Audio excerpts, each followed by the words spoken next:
तो buzzing stock में पहला नाम है रेमंड रियल्टी का। कंपनी ने अल्ट्रा लग्जरी प्रोजेक्ट बीकेसी में लॉन्च किया है। करीब करीब 2000 करोड़ रुपए के आसपास का रेवेन्यू पोटेंशियल इस प्रोजेक्ट में दिखाई पड़ रहा है। आप क्या राय रखते हो इसको लेकर?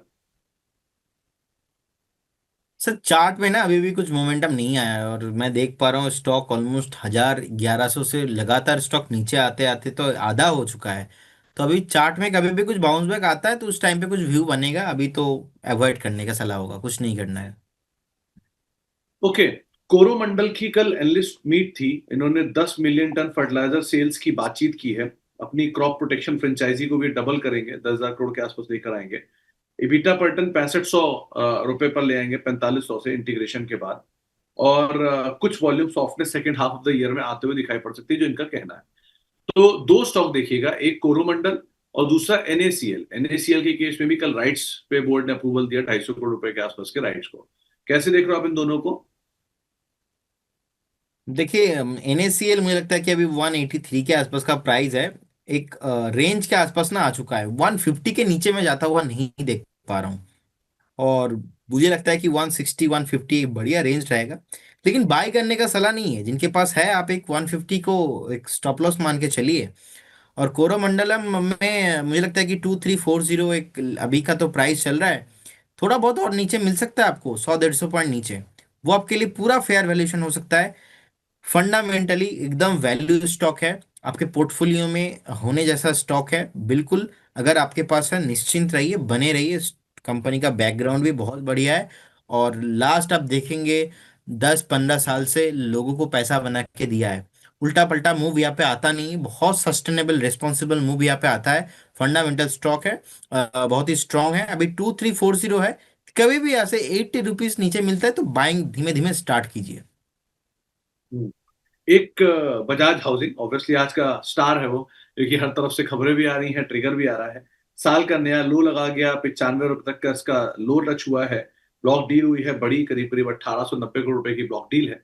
सो वो तो चलो शेयर होल्डिंग पैटर्न को एडजस्ट करने के लिए थी, प्रमोटर की होल्डिंग 75% से ऊपर है तो उन्हें घटानी भी है। तो क्या करें, ये प्रदीप सर, ये कहाँ तक नीचे जाएगा 95 के? तो देखिए स्टॉक का कवरेज हमारा 140 135 से लगातार है। और नेगेटिव साइड में है। इसमें व्यू वही है कि स्टॉक आपको 70 तक भी आ सकता है नीचे।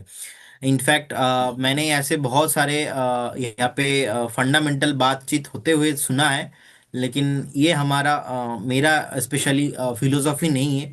कोई भी स्टॉक नीचे आ रहा है और लगातार पैनिक सेलिंग हो रहा है, कहीं ना कहीं जहाँ पे कुछ भी सपोर्ट मेंटेन नहीं हो रहा है, सो हमें ऐसे स्टॉक्स में वेट नहीं करना है, एग्जिट करके निकल जाना चाहिए। सो मुझे लगता है कि आपको अवॉइड करना चाहिए। अभी कितना नीचे आएगा ये बोलना बहुत मुश्किल है, क्योंकि ये 52 एक लो के आसपास है, हो सकता है कि 80 में एक बेस बना दे। तो इसीलिए लेना नहीं है, ये कंफर्म है। अब नीचे कितना आएगा वो बोलना तो बहुत इम्पॉसिबल है। तो इसीलिए एक बार वेट एंड वॉच वाला सिचुएशन सबको करना है, लेना तो बिल्कुल नहीं है। इसीलिए जब 140 का लेवल पे ये था, हमने सेल कॉल भी दिया था। और तब से मैं आज तक नेगेटिव ही हूँ। लेकिन तब मुझे पता नहीं था ये 96 इतना फास्ट आ जाएगा। तो अभी अगर मैं कोई कमेंट करूंगा ना कहीं वो रॉन्ग होगा। तो as a analyst, technical analyst, मैं सामने तक देख पा रहा हूँ एटलीस्ट 90 ऑन द वे है, लेकिन उसके बाद मैं बाद में देख पाऊंगा। यही होता है टेक्निकल रियल एनालिसिस। तो अभी बैठ के मैं कोई एस्ट्रोलॉजी नहीं कर पाऊंगा कि ये 70 आ जाएगा।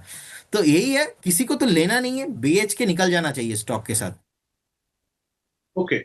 नवीन फ्लोरिन, यहां पर एलआईसी ने 2% हिस्सा कंपनी में घटाया है और कुल 6.8 पर अब वो इनका हिस्सा आ चुका है।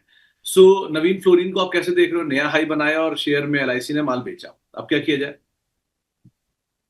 बिल्कुल सर, बने रहने का सलाह होगा, लेकिन शॉर्ट टाइम में थोड़ा बहुत ओवरबॉट हो चुका ही है। लेकिन मुझे लगता है कि इजीली अगर आप एक बार अगर आप बोलेंगे कि सर कौन सा साइड में ज्यादा मोमेंटम लग रहा है, एक बार स्टॉक फिर से आपको 5400 5500 तक भी आते हुए दिखाई देंगे। लेकिन आप बने रहिए, कुछ घबराने का बात यहाँ पे है नहीं। बहुत सालों बाद एक ब्रेकआउट आया है, मंथली लेवल में ब्रेकआउट आया है 5000 में, तो इसका स्ट्रॉन्ग एक सपोर्ट है। स्टॉक 8500 9000 जाने के लिए रेडी हो रहा है as per the technical pattern.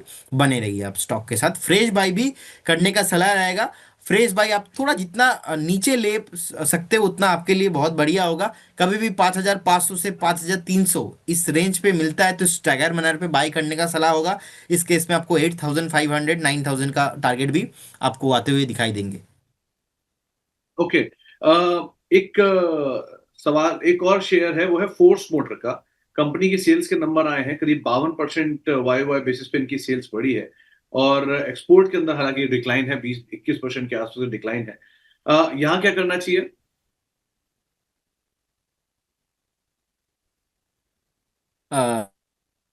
देखिए फोर्स मोटर पे सर हमें लगता है कि जिनके पास पोजीशन है ना उनको बने रहना चाहिए। ये डेली बाय सेल करने जैसा स्टॉक है नहीं। 5 साल में देखेंगे ऑलमोस्ट 1,450% का रिटर्न है। 4 साल में देखेंगे 1,300% का रिटर्न है। दो साल में देखेंगे 300% का रिटर्न है। 1 साल में देखेंगे 150% का रिटर्न है। लास्ट 6 महीने पे देखेंगे 53% का रिटर्न है। लास्ट 3 महीने में देखेंगे -9% के आसपास रिटर्न है। अब समझ में ये आ रहा है पैसा आप तभी बना पाओगे जब स्टॉक आप बने रहोगे स्टॉक के साथ। आपने आज बाय किया, कल क्या है, हो सकता है कि अभी 3 महीना नहीं चला क्योंकि इतना सालों साल चला है।